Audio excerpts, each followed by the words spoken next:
Are D Sharma exercise 5.6 question number 26। ये very very important question है sir, इसको star marks कर लीजिए। ये क्वेश्चन 26 क्या बोल रहा है, the sum of the first 7 term of an AP is 63।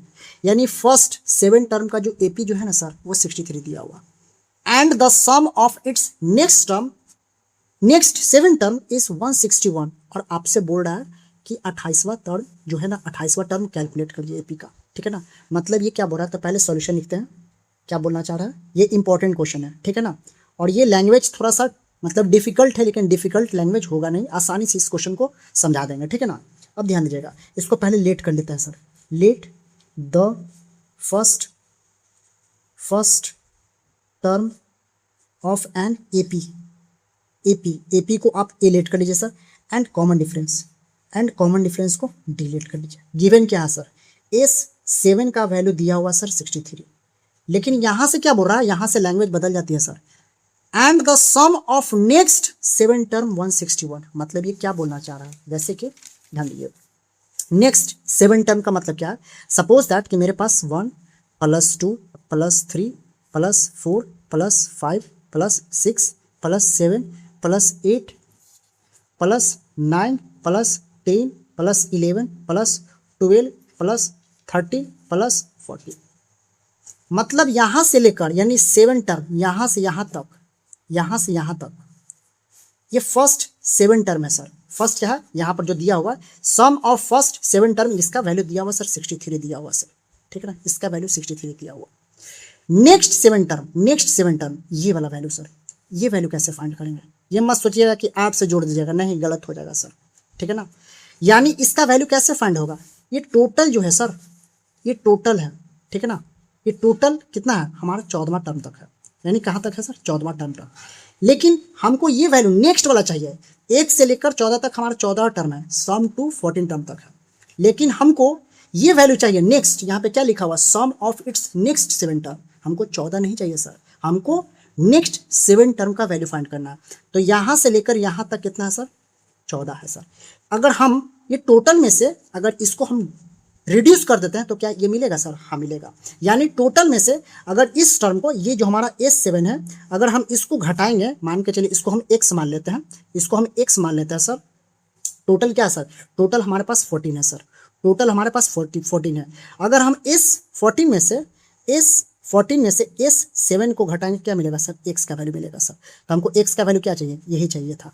यानी जो हमारा इसका मतलब ये बोलना क्या चाह रहा है, सम ऑफ इट्स नेक्स्ट 7 टर्म का वैल्यू क्या है, यानी टोटल में से घटाइए इसको, आपका ये रिजल्ट भी जाएगा। यानी x का वैल्यू क्या फाइंड होगा सर, यानी लास्ट जो आपका जो नेक्स्ट 7 टर्म है, यानी x का वैल्यू S14 में से S7 घटाइएगा तो जाकर आपका नेक्स्ट 7 टर्म का वैल्यू फाइंड होगा, ठीक है। चलिए इसको यहाँ पे और अच्छा से क्लियर कर देते हैं, ठीक है। यहाँ पर आपका S14 यानी नेक्स्ट 14 क्या हो जाएगा, यानी S14 माइनस S7 कितना है सर, 161 है। कितना सर, 161 है, ठीक है। अब यहाँ पे S14 और S7 का वैल्यू क्या है सर, 63 है सर, इक्वल टू 161, ठीक है सर। S14 इक्वल्स टू 161, इसको इधर कर लीजिए 63, S14 कितना होगा, 3 1 4 6 6 12, कितना होगा 224 होगा, 3 1 4 6 6 12 और कितना हो जाएगा 2, यानी S14 का वैल्यू कितना है सर, यानी 224 है। अब इसको वैल्यू पुट कर दीजिए, यानी 14/2, फिर 2a, 14 में से गया 13 तो 13d इक्वल टू कितना होगा सर, 224 होगा सर। इसको काट लीजिए 7 बार में, ठीक है ना। अब यहाँ से क्या करिए सर, यहाँ से आप यहाँ से कितना होगा, ये 2 से कटेगा, यानी 7 से कटेगा, 7 21 7 14, हाँ ये कट जाएगा सर। यानी इसको ऐसे कटिए, 2a + 13d इक्वल टू 224/7, इसको काट दीजिए, 7 21 3 बार में, और ये कैरी 7 दूनी 14, यानी 32 बार में कटेगा सर। 2a + 13d का वैल्यू क्या है सर, 32 है, ठीक है ना। इसको हम लोग फर्स्ट इक्वेशन मान लेते हैं, इसको फर्स्ट इक्वेशन। अब S7 का वैल्यू को ओपन करते हैं, S7 के जगह पे क्या है सर, 63। यहाँ से एक इक्वेशन बनाते हैं, तो यहाँ पे 7/2 हो जाएगा सर। 2a 6 में से घटा दीजिए, 2a कर लीजिए इसको पहले, तो क्या होगा 6d इक्वल टू 63, इसको काट दीजिए 7 9 63 और 2 को उधर मल्टीप्लाई कर दीजिए, 2a + 6d 9 दूनी 18, क्या होगा सर 9 दूनी 18। यहाँ से 2 कॉमन ले लीजिए, 2 कॉमन ले लेंगे तो 2 कॉमन ले लेंगे तो a प्लस 3d होगा, ठीक है ना। अच्छा सॉरी हाँ, 2 से तो मल्टीप्लाई हो गया ना, 2 9 18, ठीक है सर 2 9 18 हो गया यहाँ पे, ठीक है। अब यहाँ पे क्या होगा 3d इक्वल टू 18, अब इसको काट दीजिए 9 से, तो आपके पास इक्वेशन क्या आया a plus 3d equal to 9।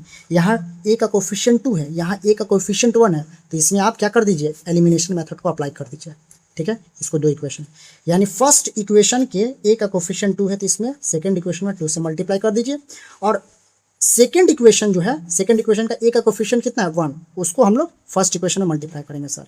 यहाँ 1 है तो 1 से मल्टीप्लाई, अब इसको रिजोल्व करते हैं सर।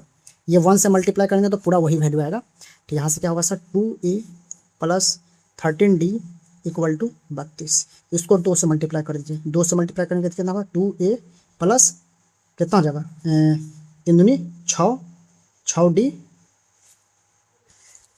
यहाँ पे क्या हो जाएगा 2a प्लस 60 हो जाएगा, 2 3 6, और कितना होगा 9 दूनी 18, ठीक है। साइन चेंज कर दीजिए, ये कट गया सर, 2a कैंसिल हो जाएगा, 7 6 13, 7d, ये कितना हो जाएगा यानी 14 होगा, ठीक है ना। यानी 14 18 कितना होगा 32, अब ये कितना होगा सर, ये 2 बार में कट जाएगा, ठीक है। तो d का वैल्यू क्या है सर 2 आया, d का वैल्यू 2 आया, तो d की हेल्प से हम लोग a का वैल्यू फाइंड कर लेते हैं किसी एक इक्वेशन में पुट कर, putting d in first equation में पुट कर दीजिए, तो d का value 2a plus 30 into 2 equal to 32, तो 2a 13 दूनी 26 इक्वल टू 32, यहाँ से क्या हो जाएगा 2a इक्वल टू 32 माइनस 26, ठीक है। तो यहाँ से क्या हो जाएगा 2a इक्वल टू 26 6 32, तो 2 a का वैल्यू 3 हो जाएगा सर, a का वैल्यू 3 हो गया। अब हमसे क्या पूछ रहा है 28 टर्म पूछ रहा है, यानी a28 का वैल्यू पूछ रहा है सर।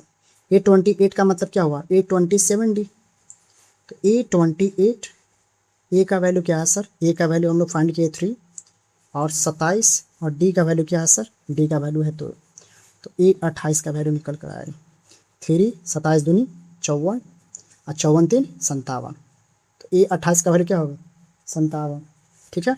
a28 का वैल्यू क्या होगा 57, हम लोग से a28 का वैल्यू पूछ रहा था, तो रिजल्ट ये है।